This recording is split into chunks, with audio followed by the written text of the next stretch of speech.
You've probably heard it framed like this: a man gets a vasectomy even though he could just wear protection, so he must be psychologically unusual. Like, there has to be something extreme or reckless inside him to volunteer for a procedure that people imagine as brutal and traumatic. But if you're listening to this with that assumption in your head, I want you to notice something first. Your mind is already doing what minds do when they see a decision they wouldn't personally make. It turns it into a story about character. It turns it into a personality type. It turns it into those men. And the truth is darker and more ordinary than that. Most men who get vasectomies aren't unique. They're responding to a very specific kind of pressure that most people only feel once it's already too late. Let's start with the part your imagination keeps exaggerating. A vasectomy is a surgical procedure. Yes, and nobody should pretend it's nothing. But the idea that it is typically very painful is not the most accurate description of what most men report and what major medical systems counsel people to expect. It is commonly done with local anesthetic, and afterward, it's common to have pain and swelling for around a week, usually manageable with common pain relief, and many people return to work quickly. So if it's not usually the horror scene people picture, why does the "he must be psychologically unique" myth survive? Because people confuse permanent with extreme.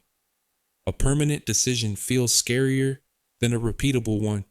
A condom is something you can put on and take off and forget about. A vasectomy is something you can't casually undo, so your brain treats it like a cliff edge. Even if the procedure itself is often straightforward, the commitment is what feels invasive. It isn't only about the body, it's about time. It's about closing a door, and that door matters because condoms are not a simple alternative in the way people like to claim. Condoms are important and useful, and they are the only contraceptive method that also helps protect against many sexually transmitted infections. But they also have a meaningful typical use failure rate for pregnancy prevention because typical use includes human error, timing, fit, breakage, slippage, inconsistent use, heat damage, alcohol, impulse, and the reality that people are not perfect every single time. One widely cited summary from the Guttmacher Institute lists the typical use failure rate for male condoms at about 13% per year compared to about 2% with perfect use. That difference between perfect and typical is where real life lives, and it's also where a lot of vasectomies are born.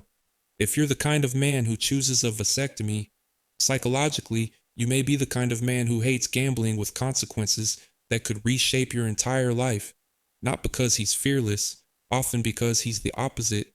He has felt the quiet terror of what if enough times that he wants it gone. He wants certainty. He wants the kind of certainty you can't get from a method that depends on doing everything right, every time, forever. That's the first major motivation: risk management. A vasectomy is one of the most effective permanent contraception methods. The Centers for Disease Control and Prevention cites a typical failure rate for vasectomy of about 0.15 per 100 users in the first year. Read that again in your mind the way your brain actually hears it, not as a statistic, but as a promise. The promise that the fear of an unintended pregnancy can finally stop stalking your life like a shadow behind every moment of sex. And if you've never felt that shadow, you might underestimate what it does to people. It doesn't just create caution. It can create constant background anxiety. It can create resentment. It can create a strange, tense kind of intimacy where pleasure is always paired with calculation. For some couples, the vasectomy isn't unique male psychology. It's a relief valve. It's the moment sex stops feeling like a negotiation with fate. Another big driver is shared responsibility. A lot of men get vasectomies because they've watched the contraceptive burden sit on their partner for years. Hormones with side effects, invasive devices, pain, mood changes, bleeding issues, medical contraindications, the mental load of remembering pills, the fear of failure, the quiet blame when something goes wrong.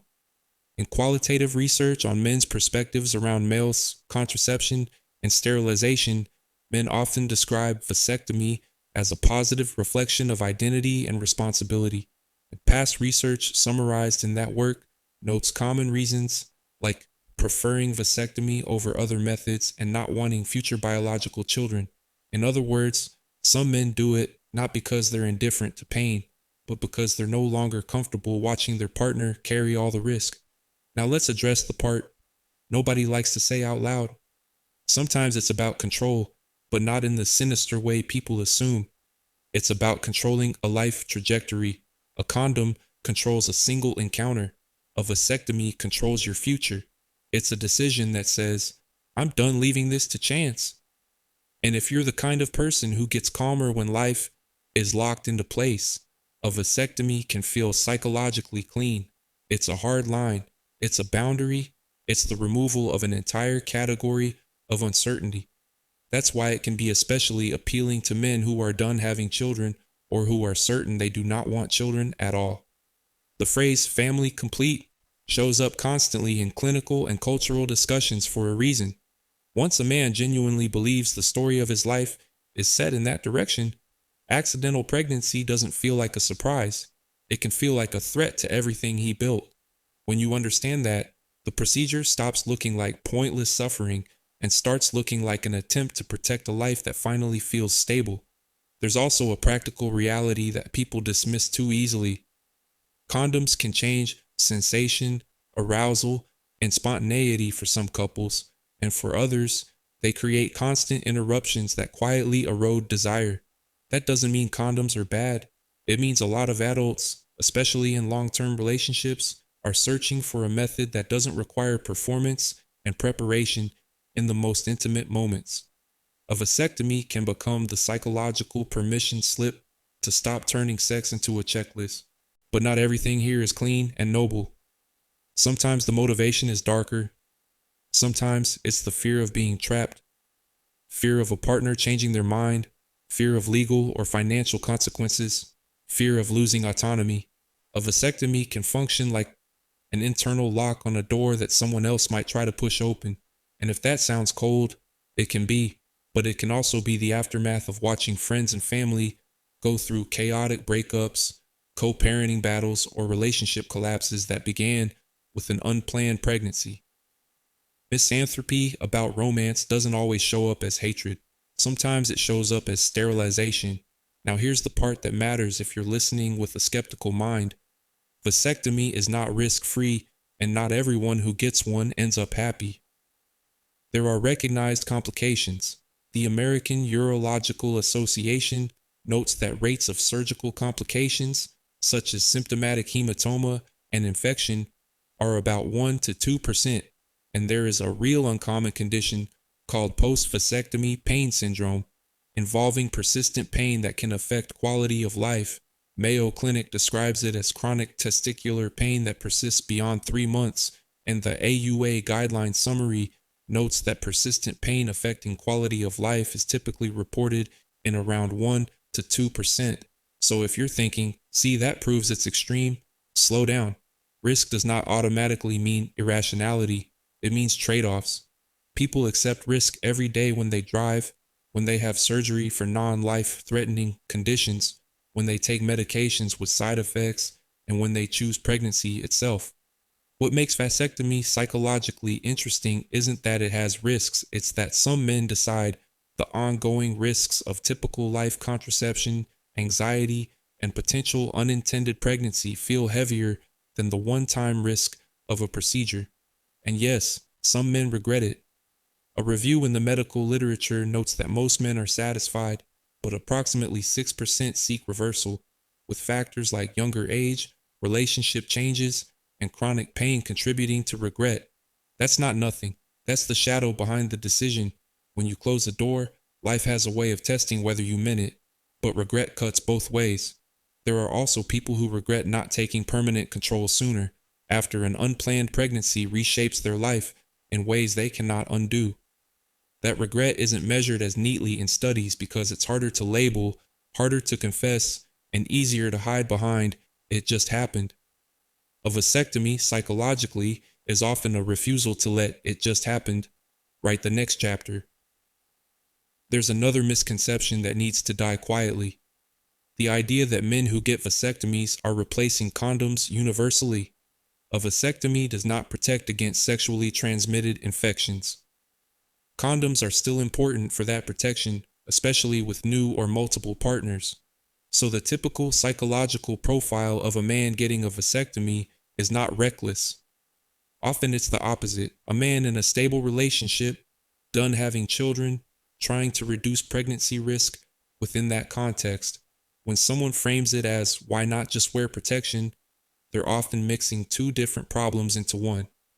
Condoms solve the risk imperfectly and solve the infection risk better. Vasectomy solves pregnancy risk extremely well, but solves infection risk not at all. They are not identical tools. So, what kind of man actually goes through with it? Not a unique species.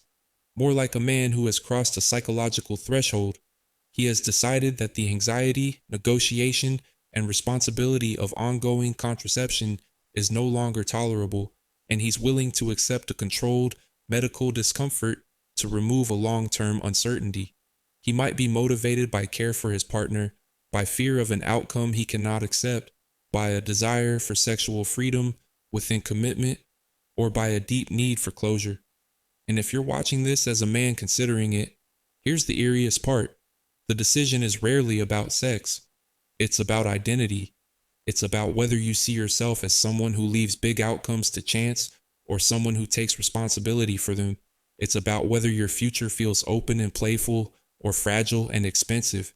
It's about whether you trust yourself to live with permanence. So no, men who get vasectomies don't have to be psychologically unique. They're often psychologically recognizable. They're the men who are tired of almost safe, almost certain, almost in control. They'd rather face one controlled week of soreness than spend the next decade living with a low-grade fear that one mistake, one slip, one broken moment could turn their entire life into a before and after.